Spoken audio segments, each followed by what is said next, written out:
وَإِذْ أَخَذْنَا مِيثَاقَكُمْ، اور یاد کریں اس وقت کو جب ہم نے آپ سے عہد لیا تھا، بنی اسرائیل کے جو ان کے ساتھ اللہ تعالیٰ نے ان سے عہد لیے تھے ان کا ذکر فرما رہے ہیں۔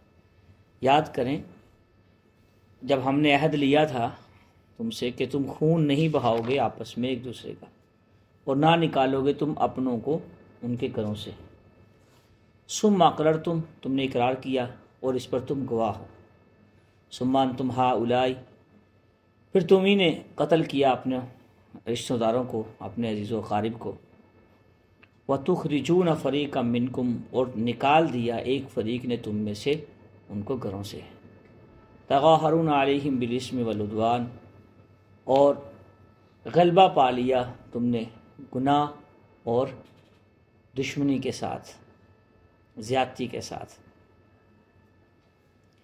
وہیں آتوکم اسارا، اور اگر کوئی قیدی ہو کے آ جاتے تمہارے پاس تم فدیہ دیتے، حالانکہ یہ حرام تھا تمہارے لیے ان پر ان کو گھروں سے نکالنا، یہی حرام تھا، غلط تھا۔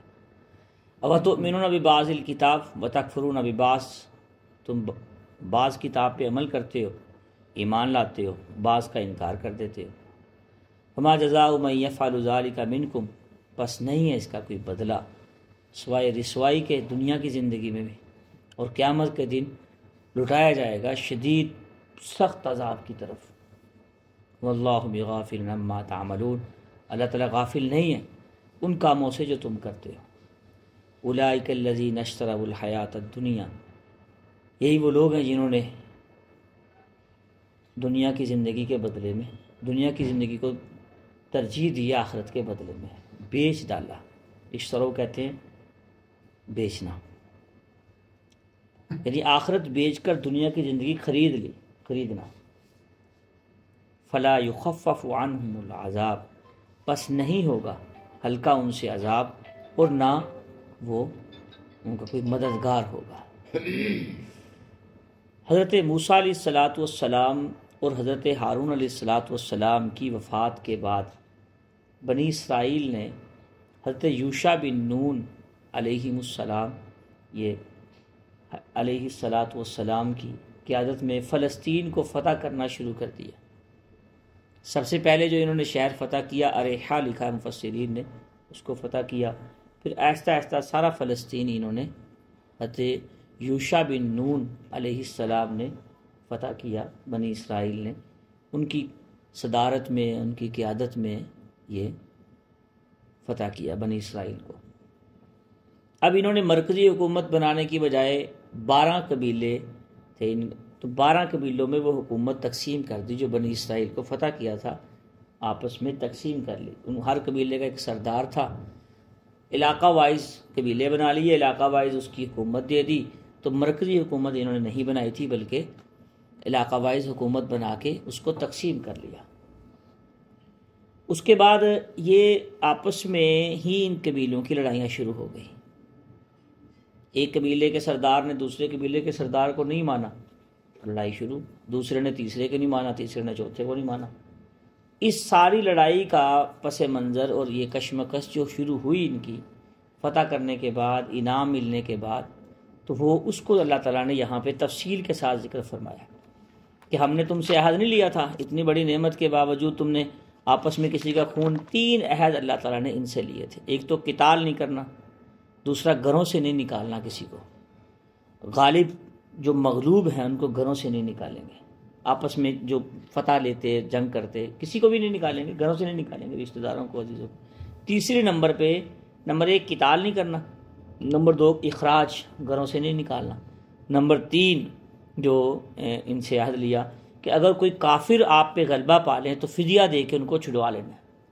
تو انہوں نے پہلے 2 کاموں پہ تو عمل نہیں کیا بنی اسرائیل نے، تیسرے کام پہ فدیہ دے کے چھڑا لیتے تھے۔ یہ اس کا پس منظر ہے۔ اب ہم آیت وائز جو ہے وہ ایک تفصیل اور ترتیب سے بیان کرتے جاتے ہیں۔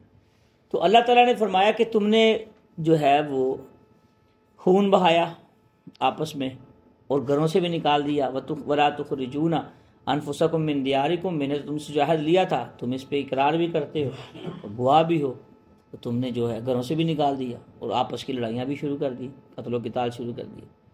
ثم انتم ہؤلاء تقتلون انفسکم وتخرجون، تو تم ہی لوگ تھے جو تم اپنوں کو قتل کرتے تھے اور گھروں سے نکالتے تھے، اور جو غلبہ پا لیتے تھے گناہ اور نیکی کے اس کے ساتھ، لڑائی کے ساتھ، تو تم میں سے جو پکڑا جاتا وَإِن يَأْتُوكُمْ أُسَارَىٰ تُفَادُوهُمْ، تو اس کے بدلے میں تم فدیہ دے کے اس کو چھڑوا لیتے تھے۔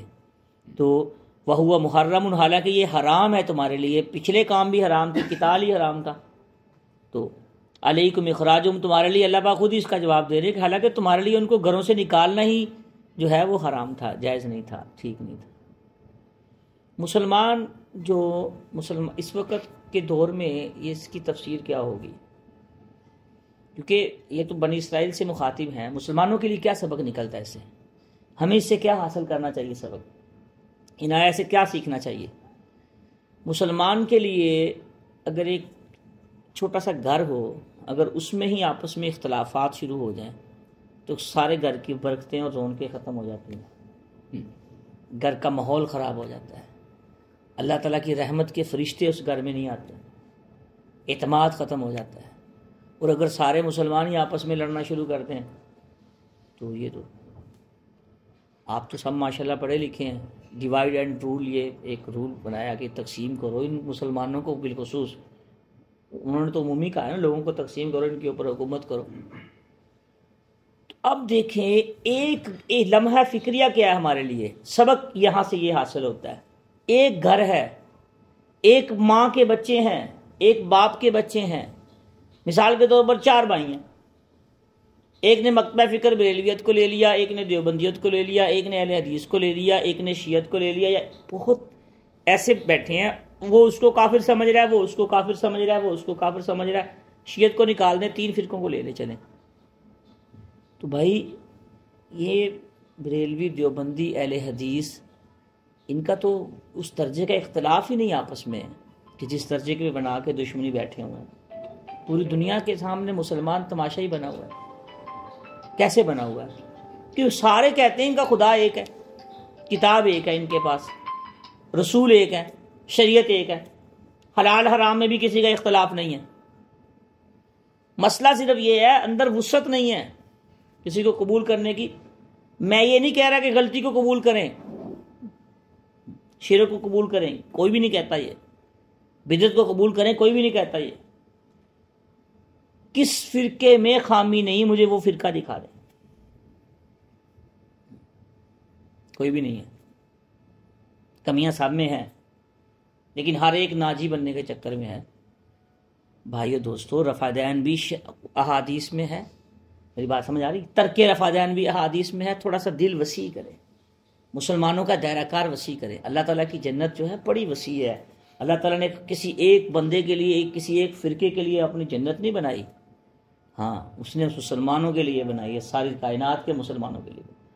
آپ تھوڑا سا بر صغیر کے ان مسلمانوں سے نکل کے دیکھیں، جو لوگ باہر جاتے رہتے ہیں، ذرا ان کو دیکھیں۔ بہت سے لوگ ہیں ہاتھ چھوڑ کے بھی نماز پڑھ رہے ہیں، ہاتھ باندھ کے بھی نماز پڑھ رہے ہیں، رفع دین کے ساتھ بھی نماز پڑھ رہے ہیں، ترک رفع دین کے ساتھ بھی نماز پڑھ رہے ہیں، آمین بالجہر بھی کہہ رہے ہیں، آمین بالسر بھی کہہ رہے ہیں، اور چھوٹی موٹی کوئی بات کا اختلاف بھی نہیں ہے، سارے اکٹھے ہیں۔ آپ حرم میں جا کے دیکھ لیں، پوری دنیا سے لوگ آتے ہیں، اور مختلف ممالک کے لباس دیکھ لیں، مختلف ممالک کے آپ طور طریقے عبادات کے دیکھ لیں، اکثر مقصد کو چھوڑ کے، رب کو چھوڑ کے، رسول اللہ صلی اللہ علیہ وآلہ وسلم کی ذات اقدس کو چھوڑ کے، آپ صلی اللہ علیہ وسلم کی پاکیزہ شریعت کو چھوڑ کے، لوگ اسی چکر میں پڑ گئے ہیں۔ آپ جو اس چکر میں پڑے رہتے ہیں نا، ان سے نماز سن کے دیکھ لیں، دعائے قنوت سن کے دیکھ لیں، غسل کے فرض سن کے دیکھ لیں، نماز جنازہ سن کے دیکھ لیں، آتا نہیں۔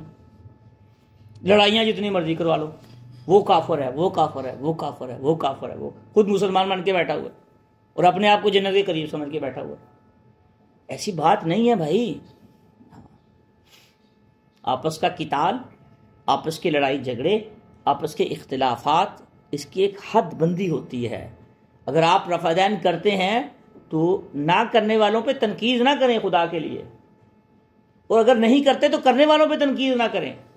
سجدہ تو اللہ کو کر رہے ہیں نا، اللہ پاک کو کر رہے ہیں، دونوں پڑھ تو نماز ہی رہے ہیں نا، نیت تو اللہ تعالیٰ کے ساتھ، نیت کا تعلق تو اللہ تعالیٰ کے ساتھ ہے نا بھائی۔